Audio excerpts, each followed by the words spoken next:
ನಮಸ್ಕಾರ ಸ್ನೇಹಿತರೆ, Kannada jobs corner YouTube ಚಾನೆಲ್ಗೆ ಎಲ್ಲರಿಗೂ ಸ್ವಾಗತ.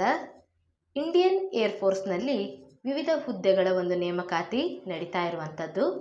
ಯಾವ್ಯಾವ ಹುದ್ದೆಗಳಿವೆ, ಎಷ್ಟು ಹುದ್ದೆಗಳು ಖಾಲಿ ಇದೆ, ಏಜ್ ಲಿಮಿಟ್, ಕ್ವಾಲಿಫಿಕೇಷನ್ ಹಾಗೂ ಆಯ್ಕೆ ಪ್ರಕ್ರಿಯೆ ಬಗ್ಗೆ ಈ ಒಂದು ವಿಡಿಯೋದಲ್ಲಿ ನೋಡ್ತಾ ಹೋಗೋಣ. ಮೊದಲನೇದಾಗಿ ಇಂಡಿಯನ್ ಏರ್ಫೋರ್ಸ್ನಲ್ಲಿ ಫ್ಲೈಯಿಂಗ್ ಬ್ರಾಂಚ್ ಮತ್ತು ಗ್ರೌಂಡ್ ಡ್ಯೂಟಿ ಟೆಕ್ನಿಕಲ್ ಮತ್ತು ನಾನ್ ಟೆಕ್ನಿಕಲ್ ಬ್ರಾಂಚಸ್ನಲ್ಲಿ ಒಂದು ನೇಮಕಾತಿ ನಡೀತಾ ಇರುವಂಥದ್ದು. ಜೊತೆಗೆ NCC ಸ್ಪೆಷಲ್ ಎಂಟ್ರಿಯ ಮುಖಾಂತರ ಸಹಿತ ನೇಮಕಾತಿ ನಡೀತಾ ಇದೆ.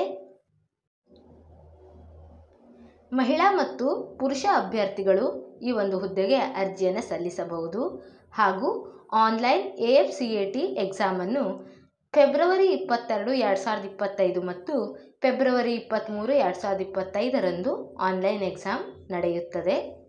ಯಾವ್ಯಾವ ಬ್ರಾಂಚಸ್ನಲ್ಲಿ ಎಷ್ಟೆಷ್ಟು ಹುದ್ದೆಗಳು ಖಾಲಿ ಇದೆ ಅಂತ ನೋಡೋದಾದರೆ, AFCAT ಎಂಟ್ರಿ ಮುಖಾಂತರ ಫ್ಲೈಯಿಂಗ್, ಗ್ರೌಂಡ್ ಡ್ಯೂಟಿ ಟೆಕ್ನಿಕಲ್ ಮತ್ತು ಗ್ರೌಂಡ್ ಡ್ಯೂಟಿ ನಾನ್ ಟೆಕ್ನಿಕಲ್ ಈ ಒಂದು ಬ್ರಾಂಚಸ್ನಲ್ಲಿ ಎಷ್ಟೆಷ್ಟು ಹುದ್ದೆಗಳಿವೆ ಎಂದು ಮುಂದೆ ನೋಡೋಣ. ಮೆನ್ SSCಯಲ್ಲಿ ಫ್ಲೈಯಿಂಗ್ ಬ್ರಾಂಚ್ನಲ್ಲಿ ಒಟ್ಟು 21 ಹುದ್ದೆಗಳು ಖಾಲಿ ಇದೆ. ವುಮೆನ್ SSCಯಲ್ಲಿ 9 ಹುದ್ದೆಗಳು ಖಾಲಿ ಇರುವಂಥದ್ದು. ಹಾಗೆ ಗ್ರೌಂಡ್ ಡ್ಯೂಟಿ ಟೆಕ್ನಿಕಲ್ನಲ್ಲಿ AELನಲ್ಲಿ 95 ಹುದ್ದೆಗಳು, AEMನಲ್ಲಿ 53 ಹುದ್ದೆಗಳು ಖಾಲಿ ಇದೆ. ಹಾಗೂ ವುಮೆನ್ SSCಯಲ್ಲಿ AELನಲ್ಲಿ 27 ಹುದ್ದೆಗಳು, AEMನಲ್ಲಿ 14 ಹುದ್ದೆಗಳು ಖಾಲಿ ಇರುವಂಥದ್ದು.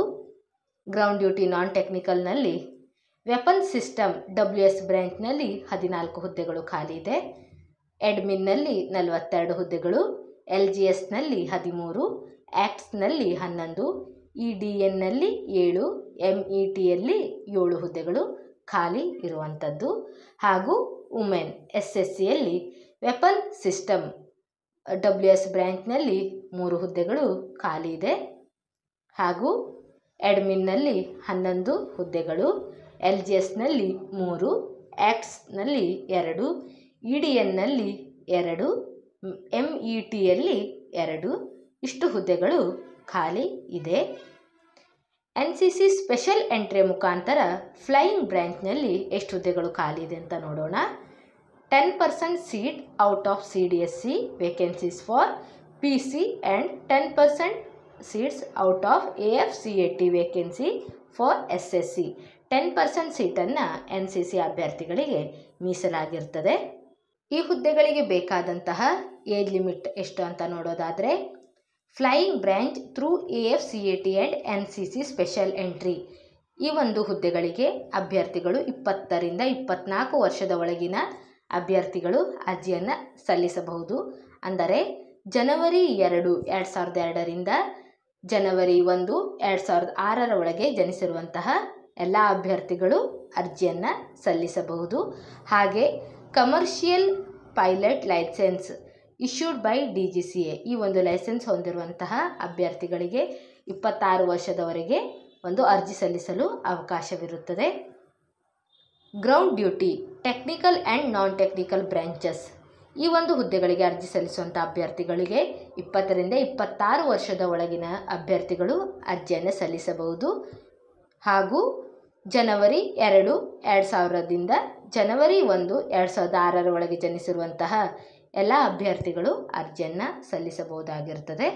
ಹಾಗೂ ಅಭ್ಯರ್ಥಿಗಳ ಮೆರಿಟಲ್ ಸ್ಟೇಟಸ್ ಏನು ಅಂತ ನೋಡೋದಾದರೆ, ಅಭ್ಯರ್ಥಿಗಳು ಅವಿವಾಹಿತರಾಗಿರಬೇಕಾಗಿರ್ತದೆ.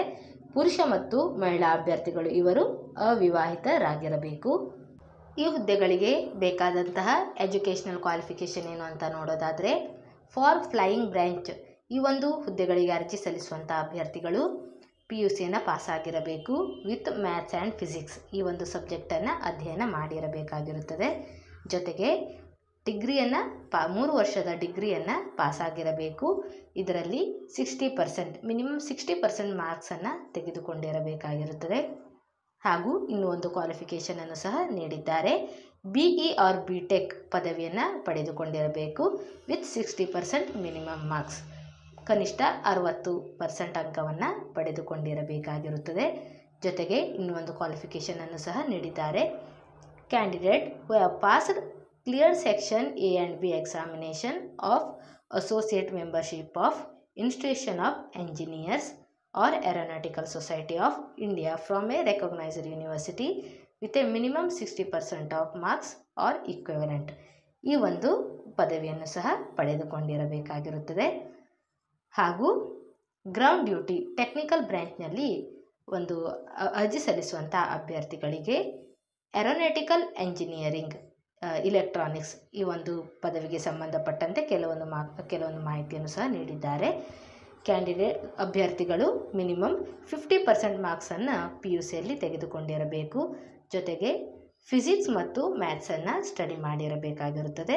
ಹಾಗೂ ಜೊತೆಯಲ್ಲಿ 4 ವರ್ಷದ ಒಂದು ಡಿಗ್ರಿಯನ್ನು ಮಾಡಿರಬೇಕು. Or integrated post graduation qualification in engineering or technology from a recognised university or ಇನ್ನೂ ಒಂದು ಕ್ವಾಲಿಫಿಕೇಷನನ್ನು ಸಹ ನೀಡಿದ್ದಾರೆ. Cleared section A and B examination of associate membership of institution of engineers or ಇನ್ನೂ ಒಂದು ಕ್ವಾಲಿಫಿಕೇಷನ್ ಕೊಟ್ಟಿದ್ದಾರೆ.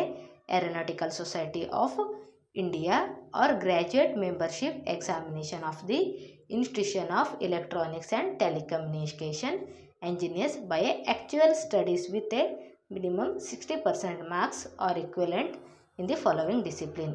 ಈ ಒಂದು ಡಿಸಿಪ್ಲಿನಲ್ಲಿ ಸ್ಟಡಿ ಮಾಡಿರಬೇಕಾಗಿರುತ್ತದೆ. ಯಾವ್ಯಾವುದಂತ ನೋಡೋದಾದರೆ communication engineering, computer engineering or technology, computer engineering and application, computer science and engineering or technology, electrical and computer engineering, electrical and electronics engineering, electrical engineering, electronics engineering or technology, electronic science and engineering, electronics and communication engineering. ಇದಕ್ಕೆ ಸಂಬಂಧಪಟ್ಟಂತೆ ಎಲ್ಲ ಒಂದು ಮಾಹಿತಿಯನ್ನು ನೋಟಿಫಿಕೇಷನಲ್ಲಿ ಕೊಟ್ಟಿದ್ದಾರೆ. ಒಂದು ಬಾರಿ ಎಲ್ಲವನ್ನು ಸಹ ಪರೀಕ್ಷಿಸಿ. ಇದರಲ್ಲಿ ಇನ್ನೊಂದು ಏರೋನಾಟಿಕಲ್ ಎಂಜಿನಿಯರ್, ಮೆಕ್ಯಾನಿಕಲ್ ಈ ಒಂದು ಹುದ್ದೆಗಳಿಗೆ ಸಂಬಂಧಪಟ್ಟಂತೆ ನೋಡೋದಾದರೆ candidates with a minimum 50% marks in ಅಭ್ಯರ್ಥಿಗಳು PUCಯನ್ನು ಪಾಸಾಗಿರಬೇಕು. ಇದರಲ್ಲಿ ಫಿಸಿಕ್ಸ್ ಮತ್ತು ಮ್ಯಾಥ್ಸನ್ನು ಅಧ್ಯಯನ ಮಾಡಿರಬೇಕಾಗಿರುತ್ತದೆ. ಹಾಗೂ 4 ವರ್ಷದ ಮಿನಿಮಮ್ 4 ಇಯರ್ಸ್ ಡಿಗ್ರಿಯನ್ನು ಒಂದು ಕಂಪ್ಲೀಟ್ ಮಾಡಿರಬೇಕು.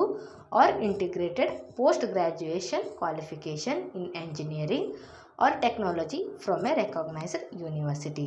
ಜೊತೆಗೆ ಇನ್ನೂ ಒಂದು ಕ್ವಾಲಿಫಿಕೇಷನನ್ನು ಸಹ ನೀಡಿದ್ದಾರೆ.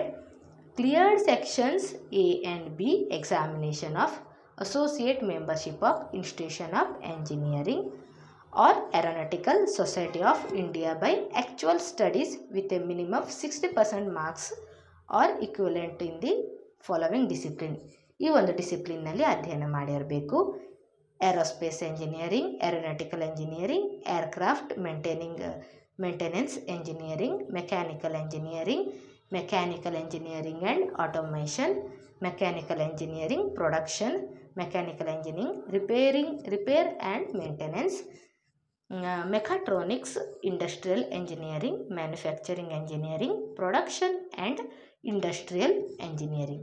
ಈ ಒಂದು ಸಬ್ಜೆಕ್ಟ್ನಲ್ಲಿ ಅಭ್ಯರ್ಥಿಗಳು ಪಾಸಾಗಿರಬೇಕಾಗಿರುತ್ತದೆ. Ground duty non technical branches ಈ ಒಂದು ಹುದ್ದೆಗಳಿಗೆ ಸಂಬಂಧಪಟ್ಟಂತೆ ಅಭ್ಯರ್ಥಿಗಳು ವೆಪನ್ ಸಿಸ್ಟಮ್ WS ಬ್ರ್ಯಾಂಚ್ನ ಅರ್ಜಿ ಸಲ್ಲಿಸಿದಂಥ ಅಭ್ಯರ್ಥಿಗಳು minimum 50% marks each in maths and physics at 10+2 level, ಅಂದರೆ PUCನಲ್ಲಿ ಫಿಸಿಕ್ಸ್ ಮತ್ತು ಮ್ಯಾಥ್ಸನ್ನು ಅಧ್ಯಯನ ಮಾಡಿರಬೇಕು. ಜೊತೆಗೆ ಮಿನಿಮಮ್ 50% ಮಾರ್ಕ್ಸ್ನಲ್ಲಿ ಅವರು ಪಾಸಾಗಿರಬೇಕಾಗಿರುತ್ತದೆ. ಜೊತೆಗೆ ಡಿಗ್ರಿಯನ್ನು ಸಹ ಪಾಸಾಗಿರಬೇಕು ವಿತ್ 60% ಮಿನಿಮಮ್ ಮಾರ್ಕ್ಸ್ ಆರ್ ಇನ್ನೂ ಒಂದು ಕ್ವಾಲಿಫಿಕೇಷನನ್ನು ಸಹ ನೀಡಿದ್ದಾರೆ. ಅಭ್ಯರ್ಥಿಗಳು BE ಆರ್ BTech ಡಿಗ್ರಿಯನ್ನು ಸಹ ಪಡೆದುಕೊಂಡಿರಬೇಕು. ಇದರಲ್ಲಿ ಮಿನಿಮಮ್ 60% ಮಾರ್ಕ್ಸನ್ನು ಸಹ ಪಡೆದುಕೊಂಡಿರಬೇಕಾಗಿರುತ್ತದೆ.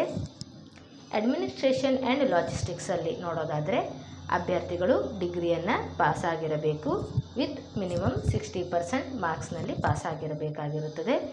R clear section A and B examination of associate membership of institution of engineers ಈ ಒಂದು ಪದವಿಯನ್ನು ಪಡೆದುಕೊಂಡಿರಬೇಕು. Or aeronautical society of India from a recognised university with minimum 60% marks. Aeronautical ಸೊಸೈಟಿಯಿಂದ ಒಂದು ಡಿಗ್ರಿಯನ್ನು ಸಹ ಪಡೆದುಕೊಂಡಿರಬೇಕಾಗಿರುತ್ತದೆ. ಅಕೌಂಟ್ಸ್ ಬ್ರ್ಯಾಂಚ್ ಈ ಒಂದು ಹುದ್ದೆಗೆ ಸಂಬಂಧಪಟ್ಟಂತೆ ನೋಡೋದಾದರೆ ಅಭ್ಯರ್ಥಿಗಳು PUCಯನ್ನು ಪಾಸ್ ಆಗಿರಬೇಕು, ಮಿನಿಮಮ್ 60% ಮಾರ್ಕ್ಸನ್ನು ಪಡೆದುಕೊಂಡಿರಬೇಕಾಗಿರುತ್ತದೆ. ಹಾಗೂ BCom ಡಿಗ್ರಿ ಮಿನಿಮಮ್ 3 ಇಯರ್ಸ್, ಈ ಒಂದು BCom ಡಿಗ್ರಿಯನ್ನು ಸಹ ಪಡೆದುಕೊಂಡಿರಬೇಕು. BBA ಅಂದರೆ bachelor of business administration with specialisation in ಫೈನಾನ್ಸ್ನಲ್ಲಿ BBAನ ಮಾಡಿರಬೇಕು. Or bachelor of management studies with specialisation in ಫೈನಾನ್ಸ್ನಲ್ಲಿ ಒಂದು ಡಿಗ್ರಿಯನ್ನು ಮಾಡಿರಬೇಕಾಗಿರುತ್ತದೆ. ಆರ್ ಇನ್ನೂ ಒಂದು ಕ್ವಾಲಿಫಿಕೇಷನನ್ನು ಸಹ ನೀಡಿದ್ದಾರೆ, or bachelor of business studies with specialisation in finance. ಈ ಒಂದು ವಿಷಯದಲ್ಲಿ ಡಿಗ್ರಿಯನ್ನು ಪಾಸಾಗಿರೋರು ಸಹ ಅರ್ಜಿಯನ್ನು ಸಲ್ಲಿಸಬಹುದು. ಜೊತೆಗೆ ಇನ್ನೂ ಒಂದು ಕ್ವಾಲಿಫಿಕೇಷನನ್ನು ಸಹ ನೀಡಿದ್ದಾರೆ, qualified CA or CMA or CS or CFA. ಮತ್ತು ಇನ್ನೂ ಒಂದು ಕೊಟ್ಟಿದ್ದಾರೆ, BSc with specialisation in finance. ಈ ಒಂದು ವಿಷಯದಲ್ಲಿ ಪದವಿಯನ್ನು ಪಾಸಾಗಿರೋರು ಸಹ ಅರ್ಜಿಯನ್ನು ಸಲ್ಲಿಸಬಹುದು. ಎಜುಕೇಷನ್, ಈ ಒಂದು ಹುದ್ದೆಗೆ ಸಂಬಂಧಪಟ್ಟಂತೆ ಅಭ್ಯರ್ಥಿಗಳು PUCಯನ್ನು ಪಾಸಾಗಿರಬೇಕು. ಜೊತೆಗೆ ಪೋಸ್ಟ್ ಗ್ರ್ಯಾಜುಯೇಷನ್ನಲ್ಲಿ 50% ಮಾರ್ಕ್ಸನ್ನು ಸಹ ಪಡೆದುಕೊಂಡಿರಬೇಕಾಗಿರುತ್ತದೆ. ಜೊತೆಗೆ ಡಿಗ್ರಿಯಲ್ಲಿ 60% ಮಿನಿಮಮ್ ಮಾರ್ಕ್ಸನ್ನು ಸಹ ಪಡೆದುಕೊಂಡಿರಬೇಕು. ಇನ್ನು ಮುಂದೆ ನೋಡೋದಾದರೆ ಮೆಟ್ರಾಲಜಿ, ಈ ಒಂದು ಹುದ್ದೆಗೆ ಸಂಬಂಧಪಟ್ಟಂತೆ ಅಭ್ಯರ್ಥಿಗಳು PUCಯನ್ನು ಪಾಸಾಗಿರಬೇಕು. ಜೊತೆಗೆ BScಯಲ್ಲಿ ಫಿಸಿಕ್ಸ್ ಮತ್ತು ಮ್ಯಾಥ್ಸ್ನಲ್ಲಿ ಮಿನಿಮಮ್ 60% ಮಾರ್ಕ್ಸನ್ನು ಸಹ ಪಡೆದುಕೊಂಡಿರಬೇಕಾಗಿರುತ್ತದೆ.